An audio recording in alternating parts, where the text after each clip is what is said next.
এই ওয়াকফ কখনো মানছি না এবং মানব না।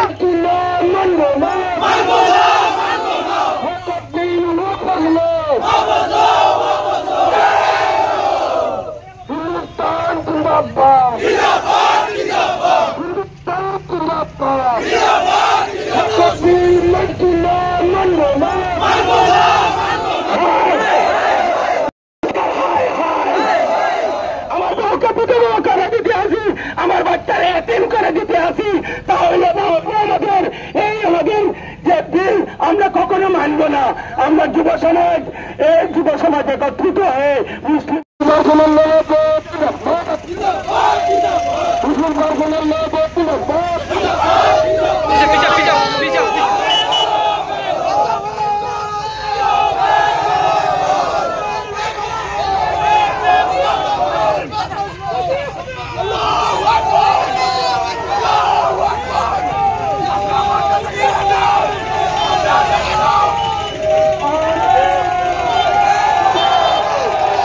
আমরা বৃহত্তর সোনাই এলাকার এই প্রত্যন্ত দনহরি অঞ্চল তথা দনহরি অঞ্চলের পার্শ্ববর্তী এলাকা থেকে আমরা ওয়াকফ অ্যামেন্ডমেন্ট বিল 2025 যেটা সংসদে পাস হয়েছে সেই বিলের বিরুদ্ধে, যেটা অসাংবিধানিক, যেটা বিভিন্ন আইন এক্সপার্ট মতে অসাংবিধানিক, সেই অসাংবিধানিক বিলের বিরুদ্ধে আজকে এই এলাকার জনগণ ধর্ম নিরপেক্ষভাবে ধর্মে জাতি ধর্ম বর্ণ নির্বিশেষে এখানে এক হয়ে আমরা একটা আমরা আমাদের প্রোটেস্ট স্টেজ করতেছি। এই বিলের জন্য শুধু মুসলিমরা যে আন্দোলন করছে এমন কথা নয়, আমরা দেখতে পেয়েছি পার্লামেন্টে +200+ এমপি অন্যান্য ধর্মাবলম্বীরা ওনারাও এই বিলকে অপোজ করেছেন। আজকে ভারতের জন্য একটি কালো দিন, ইন্ডিয়ান হিস্টরির জন্য একটু কালো দিন, কারণ মুসলমানদের আল্লাহর নামে উৎসর্গিত যেগুলা সম্পদ, যেগুলা দান, এইগুলাতে সরকার হস্তক্ষেপ করতে চাচ্ছে, যেটা আমরা কোনো অবস্থায় মেনে নিতে পারছি না। আমরা ভারত সরকারকে আমরা দাবি জানাচ্ছি অবিলম্বে এই বিলটি প্রত্যাহার করার জন্য। যেভাবে লোকসভায় রাজ্যসভায় বিলটি পাশ হয়েছে কিন্তু স্ট্রংলি তা কন্ডেম করা হয়েছে, কিন্তু সরকার কোনো কথা শুনেনি। আজকে অল ইন্ডিয়া মুসলিম পার্সোনাল ল বোর্ড সর্বভারতীয় স্তরে গণতান্ত্রিক পদ্ধতিতে শান্তিভাবে আন্দোলনের ডাক দিয়েছে, যেটাকে আমরা সমর্থন করি। শুধু মুসলমানরা সমর্থন করছেন বললে ভুল হবে, জাতি ধর্ম বর্ণ নির্বিশেষে সবাই এই বিলের অপোজ করছেন। ইনশাআল্লাহ আমরাও এই বিলের অপোজ করব।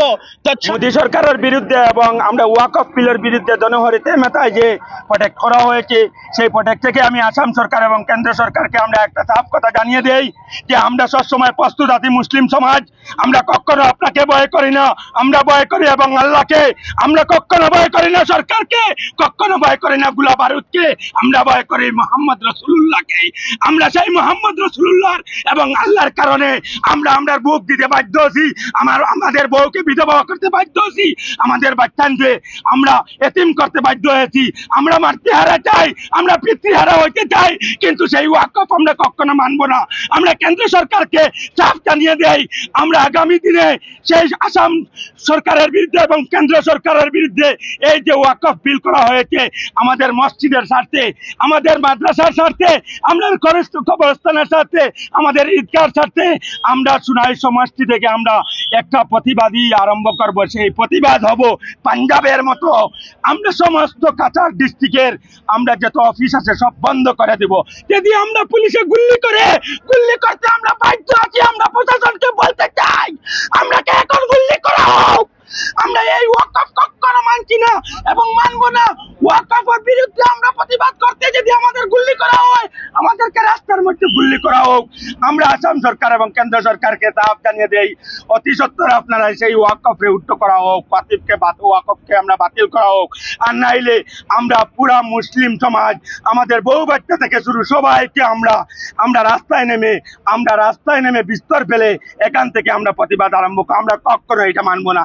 এই কথা আমি আজকে ইলেকট্রনিক মিডিয়া, প্রিন্ট মিডিয়া সবের মাধ্যমে আমি কেন্দ্র সরকারকে আমরা এবং রাষ্ট্রপতির উদ্দেশ্যে আমি এই কথা বলছি। আপনি কিন্তু এটা গণতান্ত্রিক দেশের রাষ্ট্রপতি, আপনি একজন গণতান্ত্রিক দেশের প্রধানমন্ত্রী।